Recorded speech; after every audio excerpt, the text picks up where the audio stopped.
so politically correct or whatever. It's kind of good morning, everybody. I'm about to host on Breakfast with Champions on Clubhouse, and so I'm also going to be streaming live here. But because that's an audio app, I'm going to need to be looking down at my notes. But I want you guys to tune in to also participate in the chat, and I hope you enjoy the discussion. So I'm about to be introduced. Hopefully you can hear this. I've done events where I thought 500 people will come and 200 will come. So my point is I had to prepare for that. I couldn't just delusionally say, hey, it's going to happen, going to happen, going to happen. Yeah, we're listening to Ramon Ray right now. And there's half that I promised them. I have to know what I'm going to do, how to mitigate that. So I think we all say the same thing. That's why Ramon sometimes does lean more on, hey, it may not work. Hey, this may not be perfect, in that. So David Hill, what do you think of that, David? I'll give you the last word, then we'll turn to Cindy Baker. Thanks, brother. I think that's a great strategy, and I feel like I need to do more of that because I think sometimes I'm too optimistic, and because of it, I can sometimes get disappointed, which is why I'm so focused right now on John Maxwell and that new book, right? How to Get a Return on Failure. So I think it's perfect. Thank you, man. Yes. All right. Thank you, David. Appreciate Here we go. Everybody, my name is Ramon Ray. This has been an episode of the Rundown with Ramon show. Don't forget to check out bwcdaily.com. bwcdaily.com. If something I said encouraged you, post it. If something I said you thought was utterly stupid and moronic, post it. Something I said was insightful for you, post it. Something I said made you feel like you wanted to vomit and throw up, post it. Either way, post it. Join us on bwcdaily.com. We have an amazing, eclectic community of people here. Leslie is popping. Linnell is popping. Terry is popping. Jasmine is popping. Natasha is popping. Julie is popping. Marla is popping. Vicky is popping. Lanita is popping. Laura is popping. All the people are popping. My name is Ramon Ray. The mic belongs to Cindy Baker. Good morning. Good morning. Hey, I'm so glad to be here. I'm streaming on YouTube, and I'm holding up something in the camera, which is a body part. Yeah, it's some feet and some eyeballs. And I went for a run this morning with my husband. And what a way to start off the show. Yes. What a way to start off the show, Cindy. Yes, it looked like a murder scene in my house when I got back because we forgot to put the baby gate up, and we have a new puppy and we have grandkids. So upstairs is where we keep all of the toys. And poor Mr. Potato Head met his death this morning. So let's have a moment of silence for Mr. Potato Head. No, his body parts were strewn all over the house. And so that's how I started my morning. So I know that you all who are listening to Ramon Ray had a much better start to your morning. I'm Cindy Baker. I'm an executive function coach, which means I'm all things productivity. I work with a lot of entrepreneurs that have ADHD. I'm a former school counselor, I have a master's in counseling, and I help people overcome overwhelm and manage their time and their energy and their focus so they can, grow their business without burnout. That's what we want, right? So I'm filling in for Amelia and Antoinetti, and glad to be here. We're going to talk about something that it sounds like a blessing, but a lot of times it becomes a burden, and that is having too many great ideas. So let me see if I'm talking to the right crowd.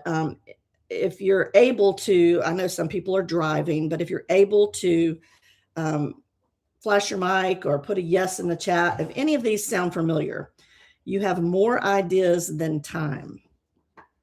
You've started more projects than you've finished. I heard an amen. That's me. You have notebooks full of plans. You get excited about something new before the old thing is done. And maybe you occasionally wonder if your brain is secretly trying to kill your productivity. All right. It looks like I'm speaking to the right crowd. I'm among friends. I'm with you. I'm with you. That's right. As we say in the South, I'm smelling what you're stepping in. So today's going to be interactive. I do want your shares, your examples, and your questions, your stories. Hopefully, I will cause you to look at ideas a little bit differently by the end. Because a lot of people that I talk to, they think their problem is procrastination. You know, I help with time management. So they think, oh, I'm a procrastinator.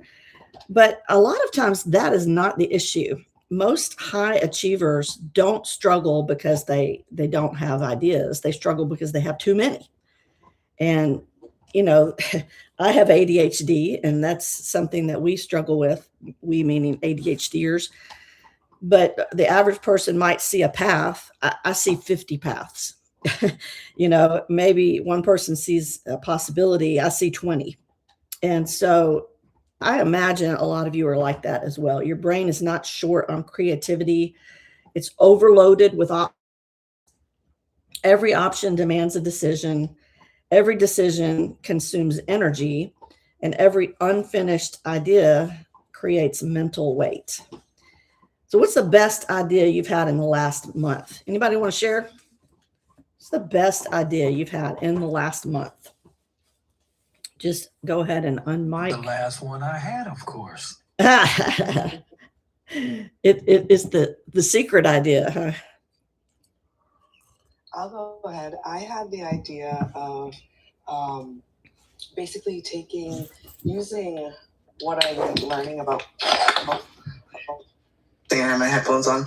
Using what I've been learning about AI and understanding coding a little bit and understanding API connectors. Anyways, basically how to get in the back of a app like Instagram and taking the. Oh, sorry, Marla. You got a hot mic. I'm sorry. We're going to take the 917 though. Sorry. Could you hear me? Can anybody hear me? I apologize. Yep, we can hear you. Okay. taking AI and. So using what I've learned about AI, just basically going, okay, if Instagram has all these posts that I've been posting for years and there's captions, they're somewhere on the internet. Well, I think we lost you. Somebody keeps muting me. I'm sorry. There you go. We can hear you. Okay, so basically grabbing all my captions out of Instagram through the internet, through AI and API, which is just basically keys in the background, and taking it and making drafts into my email inbox that is ready to go and same stuff, but polished to be emails using AI and creating a system to do that. So that was my newest idea. I did implement it, but I've executed it, but I haven't really implemented it. So. That sounds like a good idea. Yeah. Anybody else? Let's have one more. Cindy, how you doing? Good morning. Can you smell what I'm stepping in? Yes. I love it. This is GA. The best idea that I've had probably lately was that in my space, in finance, had a lot of people ask me about credit. So I actually put together a system using Claude. So everything that I would tell people to do to fix their credit is in one pack where Claude can do it for them and put that on the internet for sale. That's what I did. That was the best idea I did in the last 30 days. Yeah. Creative. I love it. Ideas are free. It's the execution that's expensive, not so much with money, but just energy. Ideas just cost seconds. I know as a person with ADHD that the new idea is an adrenaline rush. It's a dopamine hit, but the execution, that takes some long-term planning, some discipline. That's more of a struggle. Sometimes it takes months, sometimes it takes years. So the cost of ideas is not having the ideas, it's carrying them in our brains. So in the chat, how many unfinished projects are currently sitting somewhere in your life? Just give me a number. Sitting in notebooks, courses, books, businesses, goals, home projects, health goals. Let's see the numbers. So we got 10 plus, hundreds, 7 or 8, 25, somewhere in the hundreds. Yes, somewhere in the hundreds. Awesome. we got some random numbers here. Well, let me tell you a story. There was a man who grew up poor, this is a true story. He wasn't considered particularly gifted. And for those who are watching me on YouTube and wondering why I'm getting up, it's because my puppy just knocked over a vase with a flower in it, and I don't want them to cut themselves. So excuse the delay here. All right. I know Ramon's rolling his eyes because he's not a dog person. But this man, Hey, Cindy, yes, your dog is being very unruly this morning. he is. He really is. He wants all the attention. So this man, he wasn't considered particularly gifted. Teachers thought he wasn't very bright. His early business ventures failed. Investors rejected him. Experiments failed repeatedly. People mocked him. His notebooks became graveyards of ideas that didn't work. One experiment failed, then another, then another, then another, hundreds, then hundreds more. Imagine explaining to your spouse, no, honey, this one failed too. Can you imagine? Many people would have quit. Most people probably would have quit, but he kept going. And eventually one idea worked, and then another, and then another. And the thing he's remembered for today wasn't his creativity, but was his persistence in one idea. So don't Google it. I'm going to tell you his identity later, but we'll come back to that. But what I see, I have a group coaching program online, and I also work with individuals and do some speaking. And what I found is that many smart people are addicted to possibility.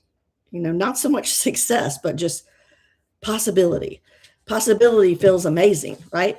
You can imagine success without doing the work. You can imagine outcomes without the risk. You can imagine future wins without today's discomfort. So possibility gives you that dopamine hit. You've heard the term chasing shiny objects, right? It's like the Lord of the Rings, what is that little character? Gandor, where he said, oh, my precious. And he's going after that ring. Every time we see something shiny and glittery, like a new thing that's promises to make us more money or build our business, we go after it. But we can imagine outcomes. We got a hot mic somewhere without the risk, and execution is really what requires the discipline. That's why a lot of people stay stuck. That's why they buy courses or coaching for more information. If I could just get a little more information, I just want to listen to this training, but they don't do any of the things that they learn, because chasing shiny objects, all these ideas, is more fun than actually doing the hard work. So how many of you, I'll let a couple people share, have you ever abandoned a perfectly good project because something newer looked more exciting and you got distracted? Anybody want to share? You got going on one thing, you saw something else, and you stopped what you were doing, even though it was a good project, and started doing something else. I'll come back and say, Cindy, yes, absolutely. I feel like that as an entrepreneur. In the beginning stages, as I'm in, it's hard. It's been hard for me to not consider all the other ideas that I could make money off of, or jump back to. Maybe I belong in a position where people will pay me money for my skills. So all these talents that I'm bringing to the surface, but they're not getting used. So thank you for talking about this. Yes. Yeah, especially in the new, before I knew I had ADHD, I wasn't diagnosed until I was an adult. I had so many ideas, and I thought, I should just write a book, 100 great ideas, and then let somebody else do them. Because I was terrible at following through. I would just have these ideas, but I didn't do anything about it. Anybody else want to share? One more. If not, we're moving on. This is Peter. I'd like to share. Sure. Just come back to your earlier questions about the idea, recent idea, and what have we done? Of course, following up, but have we done anything about it? So what I own Irie Smoothie Cafe, and one of the ideas that I've come up with recently, having Claude help me to build it out, is to create a membership program where it will be called Irie Insiders, and you pay $25 per month, which includes then 4 smoothies per month, 1 weekly, kind of bringing people in the doors weekly, so that's more visitorship. So it's a brilliant idea. Claude also thinks so, but I have not fully cooked it, and Yeah. don't drop the ball on that one. Got it. Yeah, this is a room full of creative people, I can tell. So we're going to play a little game.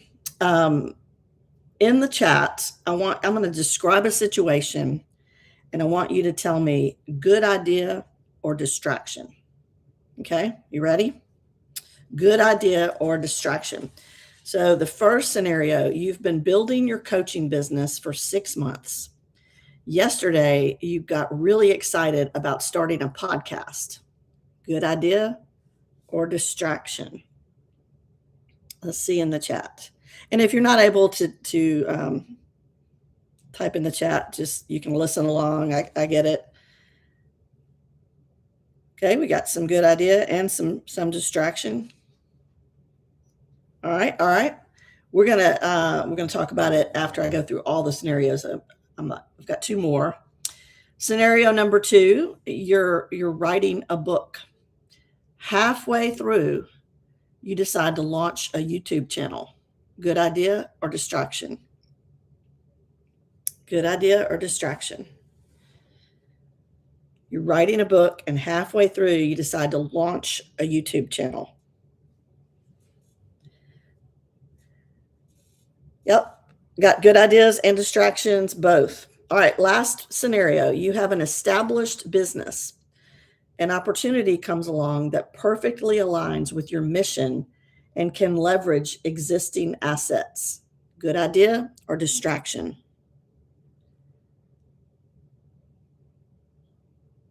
Oh, almost everybody said that was a good idea.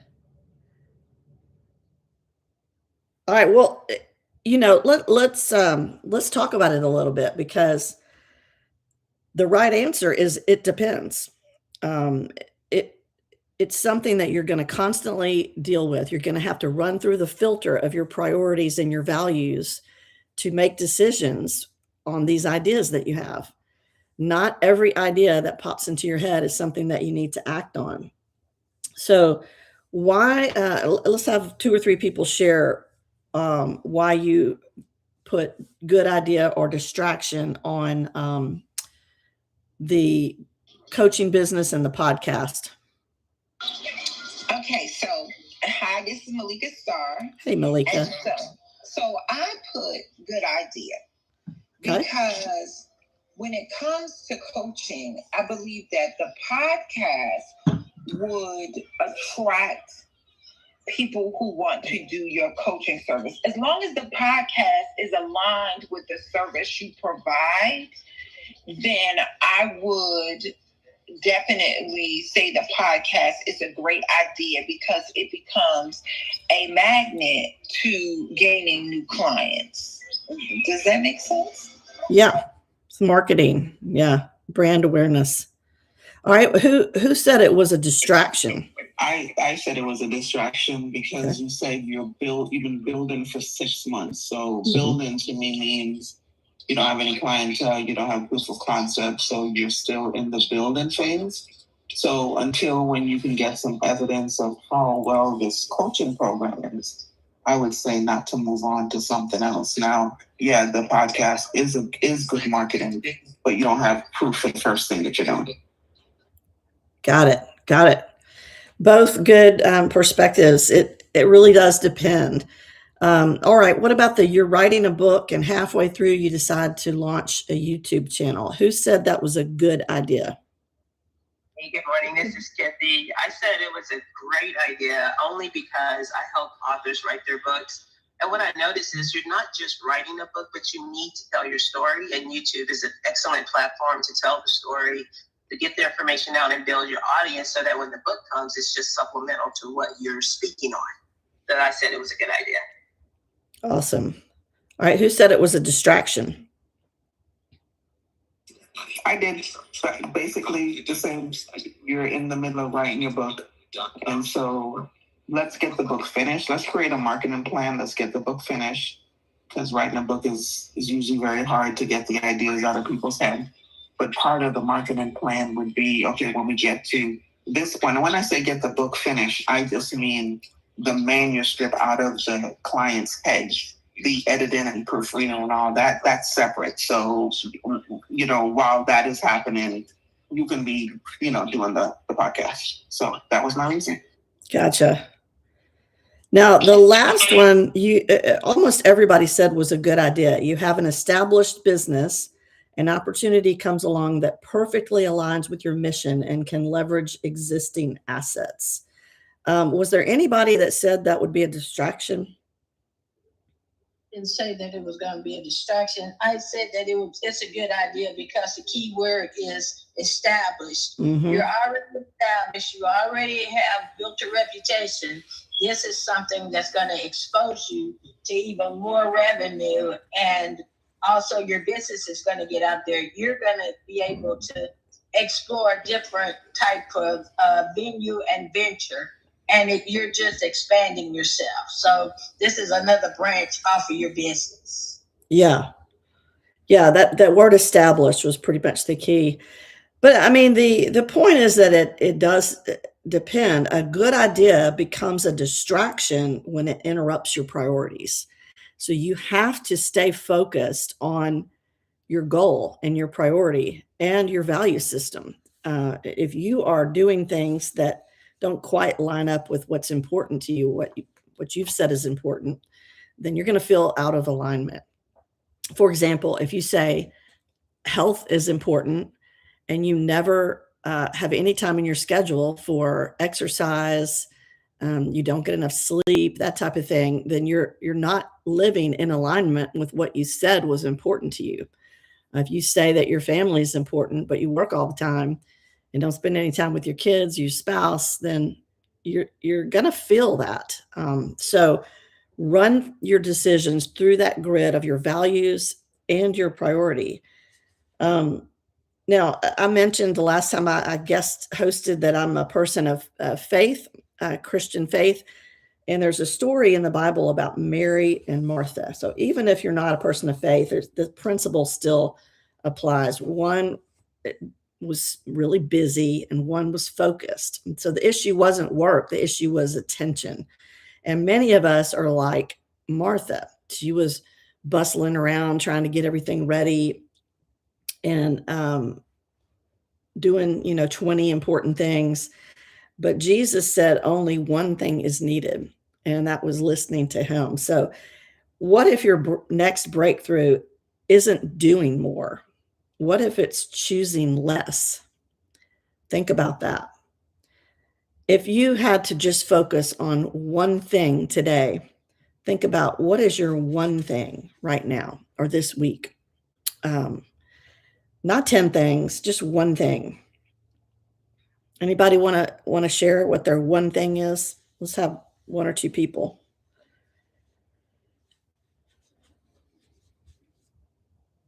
If not, we are moving on. All right, let me tell you another story, and then I'm going to give you the reveal of the first story. And you're probably going to recognize this one because it's a common story, but this is a true story as well about an athlete. And this athlete was not naturally dominant. In fact, early coaches questioned whether he really had what it took. He got cut from a team. He failed. He lost, missed opportunities. His biggest advantage wasn't talent. It was obsessive focus. While competitors chased many things, he focused on fundamentals day after day, year after year. People called it boring. He called it practice. People called it repetitive. He called it preparation. Over time, tiny improvements compounded. The world eventually called him one of the greatest ever. And you probably know who it is, but don't say it. Now I'm gonna share with you a tool I just talked to my clients about yesterday. We meet on Zoom on Mondays so that we can share goals and for the week and hold each other accountable in my group coaching program. And it's called the idea parking lot. Every time you are working on something and an idea pops in your head, capture it, write it down, or if you're not able to write it down, get your voice memo out on your phone and just capture the idea. It doesn't mean that you have to do it right away. It doesn't mean that you have to act on it. But if you put it somewhere, like in a parking lot, put it on a sticky note, stick it on the wall, wherever you want to keep it, then you can go back and review it. Like every week, you can look at your ideas and make plans of which ones you want to pursue. But new ideas get captured, not executed, just captured. Most people think, I got to do it now or I'm going to forget about it. Or it's such a great idea, I'm going to lose momentum if I don't act on it. I'm going to lose it forever. But that is not true. So capture it, review it later, and then protect your current priorities. And now think about your one thing that you just thought of. What would happen if you didn't work on that idea for 30 days? What would happen? Nothing. Nothing would happen because you're not working on it. So if you are working on something and it is a great idea, follow it through. Don't get distracted with a second idea or a third idea because you're just spreading yourself so thin that nothing's really getting done. Cindy? Yes. I'm glad you said that when you get an idea to write it down when it comes to your head, because I've once heard, and I've heard it, more than one time actually, that a lot of times things are revealed to us through flashes. And so when we get those ideas that flashes through our heads, write it down, because a lot of times those are the things that we need to be doing. So what you just said reminded me of what I've heard many times. When we get the flashes, when those ideas just come to us like a flash, write it down, because a lot of times those are the things that we gotta start pursuing. So thank you for saying that. It's just that's a good point. And another tip is, when your brain is in sleep mode, sometimes your brain is repairing itself, and that's when some ideas come. You wake up in the middle of the night and you remember something. Oh, I got to do such and such tomorrow, or I need to follow up with him, or I need to remember to send that email. Well, it's a good idea to just have a pad of paper by your bed, and that way you don't have to try to remember things. I have a terrible memory, so I've learned to not think that I'm going to remember things. I just assume that I'm not. And that way I'm able to, put it somewhere else and then move on. But that's a really good idea. And, focusing on one idea and going forward with it, that finishing creates confidence. Starting something, that's exciting. But finishing creates confidence. People who finish trust themselves. People who constantly restart begin doubting themselves. And so completion can actually change your whole identity. I actually have a paid workshop coming up July 9th, and it's called Focused and Finished, because that finishing and following through on the important things is really what's makes the difference. So, does anybody have an unfinished project that you've been carrying around you want to share? Or it sounded like I heard somebody unmiked. It was Bushwoman. She was on mic, but I couldn't mute her. So I moved her back to the audience. Bushwoman, Okay. If you have a question come back to the stage. I've invited you back up, but I couldn't mute you. Thank you. Appreciate that. So let's go back to the stories that I told you. Remember the man with all the failures? He had over 1,000 unsuccessful experiments. Anybody know who it is? Edison? It is. It is. People remember him for the light bulb, but the real story is persistence. It was Thomas Edison. He was not remembered because he had ideas, because he had a lot of them, but he was remembered because he stayed with one idea long enough to make it work. That's the lesson there. And remember the athlete cut from teams? Anybody know who that is? Michael Jordan. Yes. The greatest, right? Obsessively focused on fundamentals. He was cut from teams. Michael Jordan. People celebrate the championships and they forget the thousands of hours of repetition. Focus created greatness, not doing something new every time. He just drilled over and over and over and over again the fundamentals. In football, it's blocking and tackling, right? Well, in basketball, I don't know what it is in basketball, but but there are certain things that you're gonna need to have that you could do in your sleep, and you have to be focused for that. So most people don't need another idea; they need a decision. And by the way, if you've just jumped on, you're in Breakfast with Champions, motivation, education, and perspiration. No, just kidding. For motivation, education, and inspiration. And this room is open at 5 a.m. Eastern, and I believe it's open earlier for the overseas crowd. You can find the schedule on bwcdaily.com. And we invite you to join if you are not a member of this group. And so most people just need a decision. We need a decision about which idea deserves our attention, a decision about what can wait, a decision about what matters most. You don't need more possibilities. You need more clarity. And clarity creates momentum. That's one of the things that I help people with, is gaining clarity. I think that's so important. Now, everybody's heard of Richard Branson. He, like me, has ADHD. He's the billionaire founder of the Virgin Empire. And there's a story I read about him where he experienced this wild brainstorming streak. He has all these ideas, like a lot of us with ADHD do. He bought a houseboat to serve as a floating office.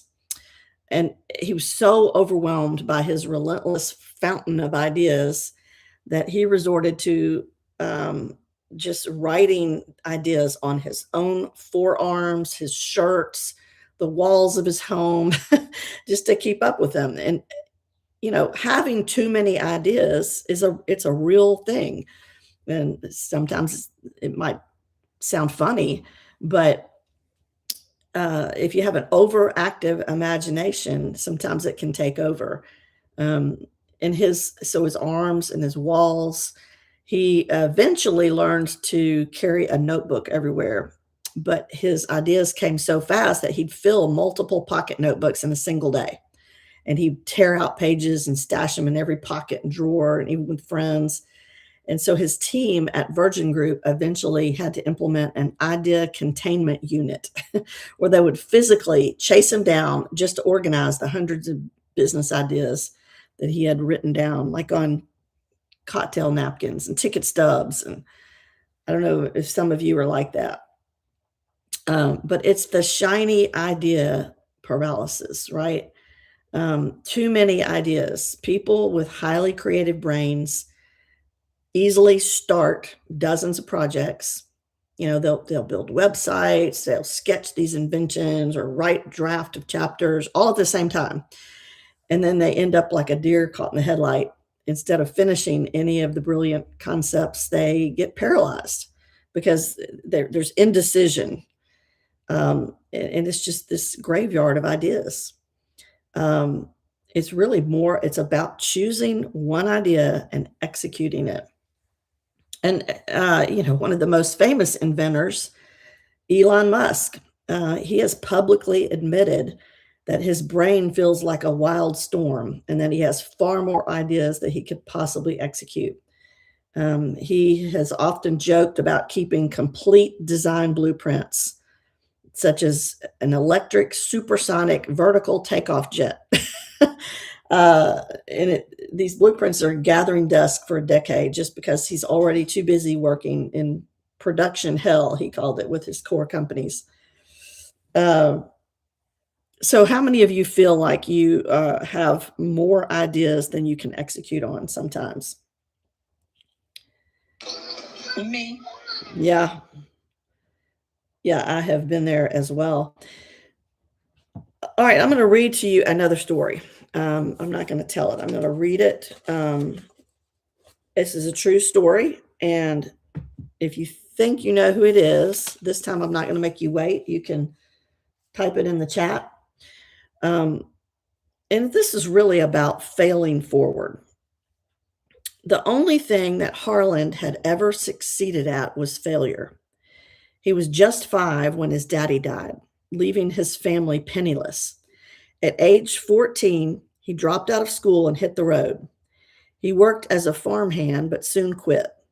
He became a streetcar conductor, but he was fired. At age 16, he lied about his age and joined the Army. And it wasn't long before he was drummed out of the service. He headed to Alabama, where he tried his hand as a blacksmith. He failed at that too. After an unbroken string of failures, Harland found his calling as a locomotive fireman. He figured that he had to had found himself. He was on top of the world when he fell in love and got married. She announced that she was pregnant the day he came home to tell her he'd been fired again. A few weeks later, his young wife gave away all their possessions and moved back in with her parents. Then came the Great Depression. Harland couldn't win for losing. After studying law by correspondence, he was licensed to practice, but he lost his career when he got in a fist fight with one of his clients in a courtroom. He got a gig as a ferry boat captain, but was fired after several accidents. He managed a gas station, but lost that job when he shot a competitor in an argument over signs. Later in life, he became the chief cook and bottle washer in a little restaurant in Corbin, Kentucky. You got a hot mic there. His establishment became so popular that it put the town on the map, earning him a prestigious award from the governor. Harland was finally a winner. But the new highway bypassed the town, and Harland had to sell his eatery for a fraction of its value. At age 65, he was back to square one. Not long afterward, the mail carrier delivered his first Social Security payment. When he looked at that $105 check, something inside him exploded. He had struggled all his life and had nothing to show for it. So he took that check to the bank and began a fund to start a new venture.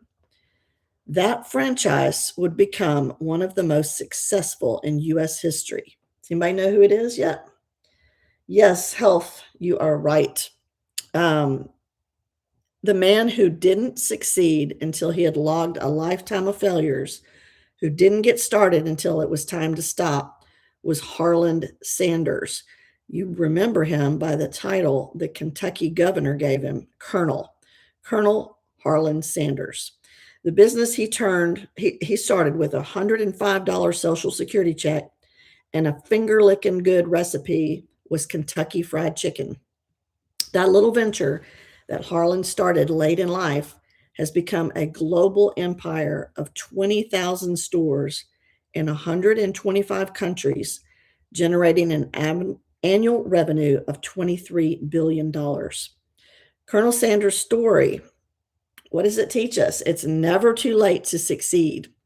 On the other hand, it's always too soon to give up, right? No situation is beyond hope. No sin is beyond redemption. No failure is final. So I wanted to share this because maybe you're in this room. Maybe you're on the verge of giving up or giving in.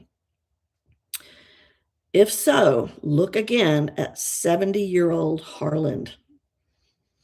He would agree with this. Failure is never final or fatal as long as you fail forward. There's a Proverbs in the Bible. It says, the godly may trip 7 times, but they will get up again. But one disaster is enough to overthrow the wicked. I think that's some good wisdom. So what are your thoughts, your shares, your takeaways? I've got more, but I want to hear from you guys. Do you guys like these stories? Is this something you want to hear more of? I definitely love the story. I definitely love the story. I definitely feel like you're never too old to give up, right? Right. And just in the midst, and I said this yesterday, I asked ChatGPT at 56, is it too late for me? How can I pivot, and what can I do to pivot? ChatGPT said, you're at the perfect age, and gave me a list of people who became millionaires and that are now billionaires, but didn't even get their breakthrough until they were in their 50s. So I feel like I'm in that perfect age. And even if it happened when I was 80, as long as I'm alive to see it, I feel grateful. I feel like there is nothing I can't do. And Cindy, I love the way you describe those things that distract us, because I didn't know it then, but I am ADHD. I mean, I don't claim anything because I believe in the Lord, but I know that he can use it for my glory, for his glory to my benefit, for his glory to my benefit. But I got to keep going, and I got to keep writing those ideas down, because you just don't know when and where it's going. It's almost like playing the lottery with your life, because you don't know what idea is going to be that spark, that catalyst. I can be thinking, yes, it's book writing, but it could really be a TV show or a cooking show, or just babysitting my nephew and recording it one day and it goes viral. You just don't know. So you do have to keep faith. You got to kind of faith in the failure while you're going forward, if that makes sense. So I laid my point in the air. Yes. And, I believe everyone was created on purpose for a purpose. And there is a reason that if you have what I call a busy brain, or if you do have ADHD or something like that, there's a reason that your brain is wired that way, that out of the box thinking is something that is needed. I read a statistic somewhere that over 50% of entrepreneurs have ADHD. That's just the people who are diagnosed. And there's many people who resonate with those symptoms that don't have a diagnosis. So my whole philosophy is never using that as an excuse, but teaching people to work with the way their brain is wired instead of fighting against it and trying to be somebody that you're not. Just go with it. I have all kinds of what I call ADHD friendly tips and tricks for time management that work differently than traditional time management. And we could have a whole nother segment on that. But does anybody else want to share?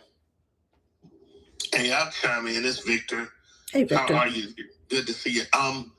I was thinking about Clive Davis, who passed away yesterday at the age of 94. But Clive, right as he was turning 60, really began to flourish in his career, from working in corporate America to founding Arista, to then after leaving Arista, formed J Records, and just continued just a string of success. So great segment, enjoyed it, but I thought that story was relevant.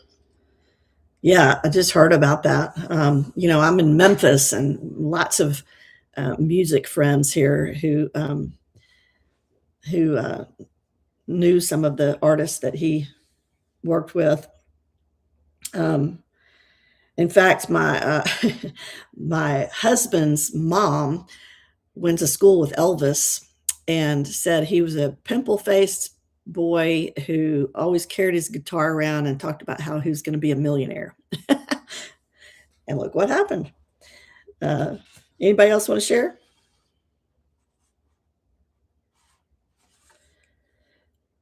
All right, well, I'm going to share a couple more stories, and then we'll get some final takeaways.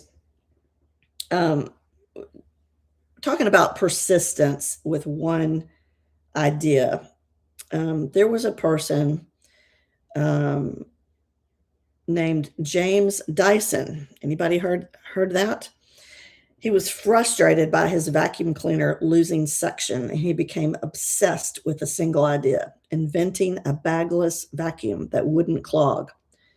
His journey perfectly illustrates how an unrelenting focus on one idea overcomes monumental setbacks.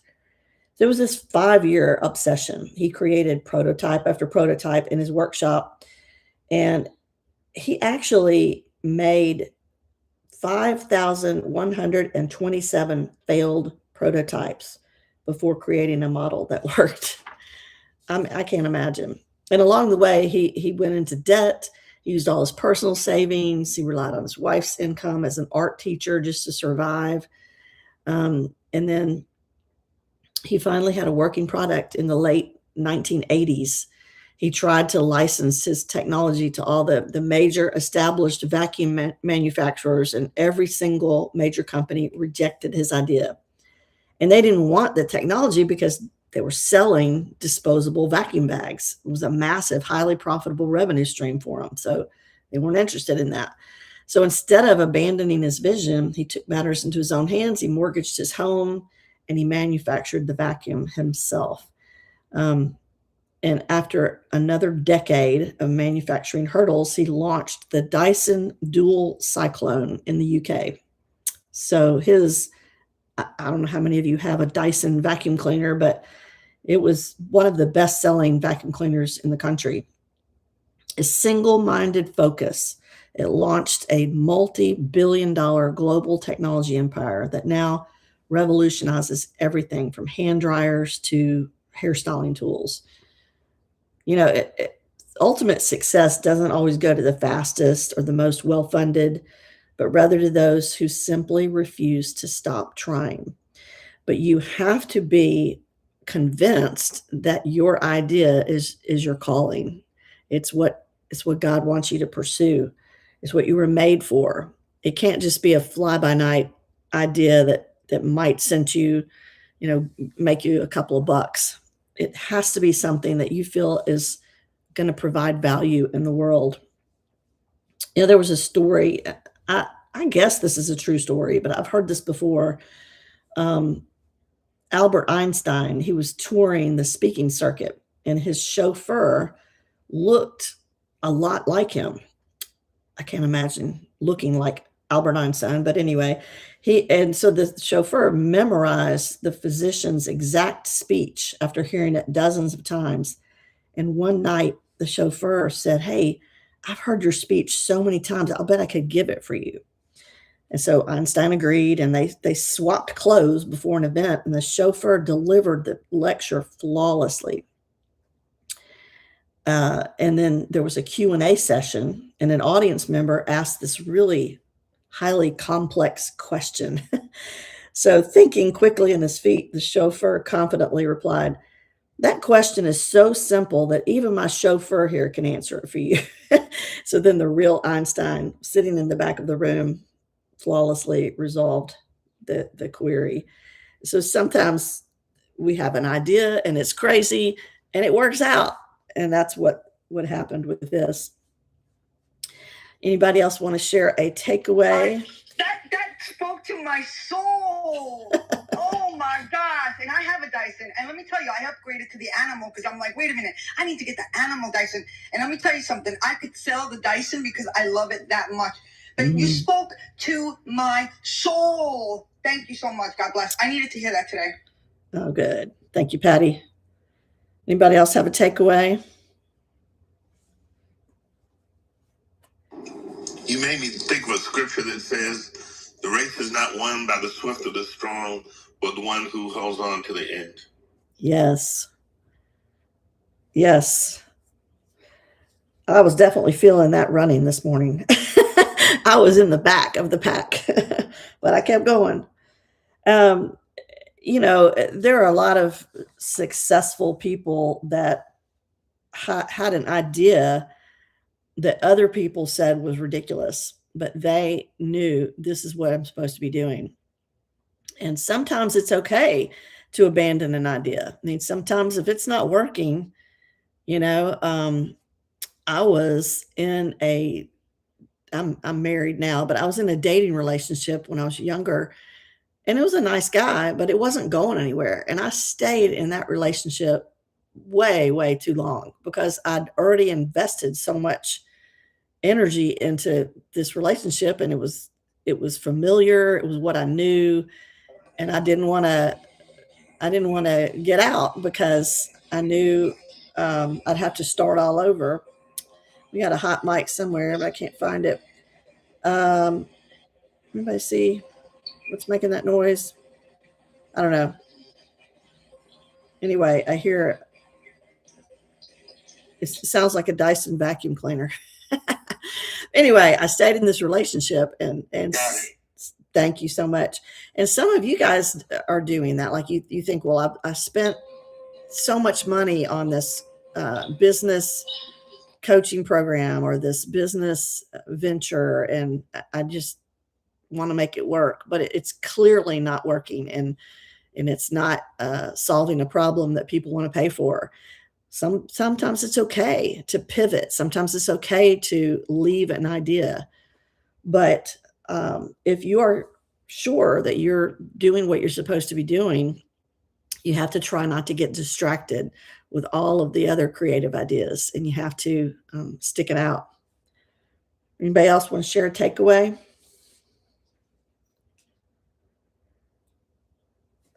I'm sure that some of these stories, last week I told you guys about Walt Disney. Everybody thought his idea was really stupid. It was rejected. In fact, Disney was told that a giant mouse would frighten women. Did you guys know that? and so he also had a bunch of financial blows, but his resilience paid off. And that's what made the Walt Disney Company a huge success. Colonel Sanders, he rejection after rejection, and he had resilience. Otherwise, we would not know about Kentucky Fried Chicken. Cindy, I'm still stuck on the fact that somebody had the unmitigated gall to tell Walt Disney he had no imagination. Oh, I know. I'm still stuck. That part just blows my mind. That, and then somebody told Oprah that she has a face for radio. Yeah, I remember that. Yeah, and it's fine to get feedback from people, but someone's opinion of you does not define you. Someone else's opinion of you does not define you.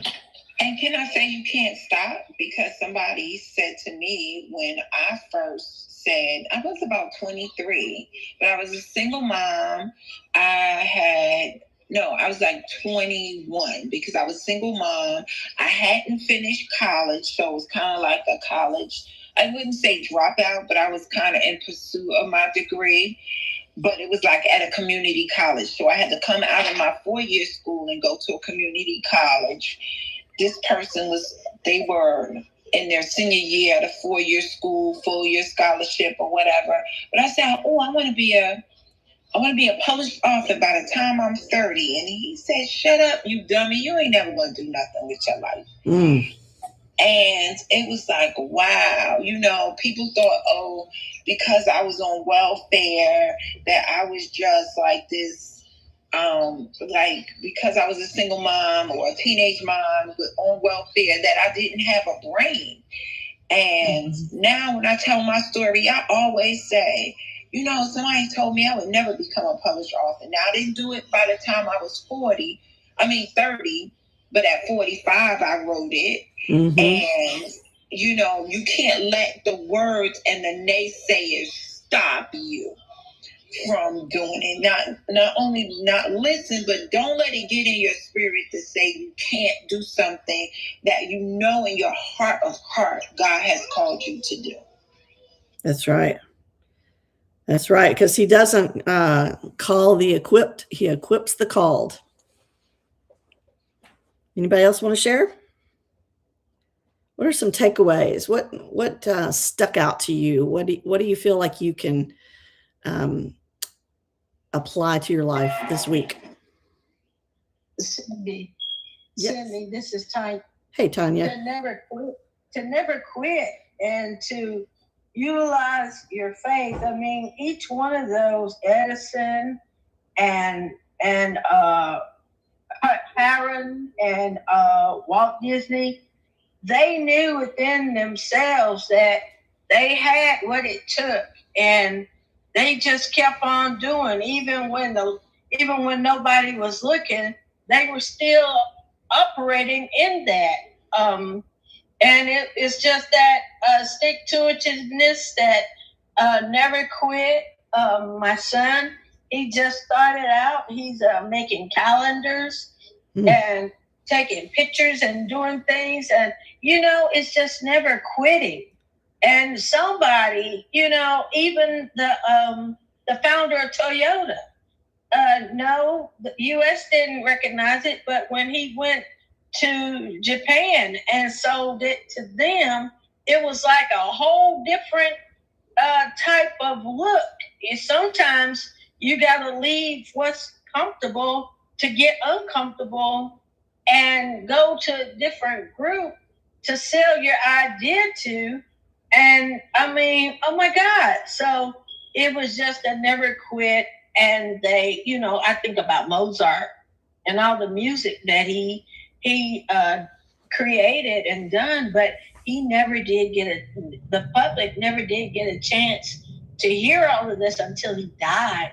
Mm-hmm. So some things may not be realized until after we transition. And I'm going to leave it at that. So true. So true. Anybody else want to share a takeaway? Cindy, I'm going to tell you the truth of my autobiography, and the genius that's in that book will not be realized until I have passed away, because I'm not publishing that thing to answer no questions. I love it. Going on a book tour, I'm telling everything, and I'm going out of here quiet. But yeah, truth be told, yeah. I mean, I believe that courage is not the absence of fear. Courage is bravery in the face of fear, because it doesn't exist unless you're scared of something. And I believe if it doesn't scare you, it's not worth doing. That's literally the fabric of life that makes your blood pressure pump. It's the thing that's worth doing, something that makes you nervous, something that makes you step outside of your comfort zone. And that should be the ultimate search every single day. Let me go find what I'm scared of and lean into it. Do it scared. Yep. All right, we got about 4 more minutes. Anybody have another takeaway before? Am I turning it over to you, GA? Okay. Go ahead. No, not quite yet. Not quite yet. We come on at 9:30. I wasn't scheduled. Gotcha. It's me. Okay. All right, let's have a couple more shares, and then I'm turning it over to Maria. I'll share. What I caught from this is that it's important to be intentional. And if it may even take just doing one thing at a time, if it's publishing your books, if it's starting a business, that both are important, that you do both as led by the Spirit of God, but it's being intentional and pressing through each and every challenge as you go forth in it. And just the word says all things are possible through Christ who strengthens me, and just be reminded of that, because through Christ that it's possible, because he makes it possible for us to do it, and just being intentional about pressing forward, doing what we're called to do. Yeah. Philippians 4:13. Anybody else? Let's have 1 or 2 more takeaways. couple of things you mentioned, staying in a relationship too long. I can remember staying in a business partnership too long. And today, my focus is don't stay in a relationship that's not working too long, but also understand that God has something for you to learn. The other thing, and I love what Tanya shared about Mozart, the idea that came to my mind was there was an author of a story called Miss Pettigrew Lives for a Day. She wrote the script, sold the script, optioned it again and again. She made so much money off of options, but never, ever, ever saw the movie. And the movie came out recently, I think in the late 90s, early 2000s, starring Frances Dorman. Miss Pettigrew Lives for a Day. So just wanted to share that. Oh, yeah. That's good. Anybody else? And for those who just jumped on, I am filling in for Amelia Antonetti. I'm Cindy Baker, and I'm a productivity coach. I work with a lot of entrepreneurs that have ADHD. I do have a free live masterclass this Friday, June 26th at noon Central, 1 p.m. Eastern on Zoom. I believe the link is pinned. Is that correct? Or it was? But you can find me on Instagram. My website is cindybakercoaching.com. And I have a group coaching program as well as work with individuals, do paid workshops, I do speaking. I have a book called Focus to Fortune, and would love to help anyone out who's struggling with focus, time management, organization, helping you figure out what's important and following through on the important things. So you're listening to Breakfast with Champions, motivation, education, inspiration from 5 a.m. to 9, or no, is it to 10? 5 a.m. to 10 a.m. Eastern. And before that is a room open for our folks across the pond. And so I've enjoyed being with you this morning. And I want to turn it over to the lovely Maria. Bonjour. Good morning. Thank you, Cindy. Thank you. Lots of good gems dropping. Good morning, everyone. I've been doing a little revamp of my schedule a little bit, but I will be back at 5 a.m. shortly and just got to get some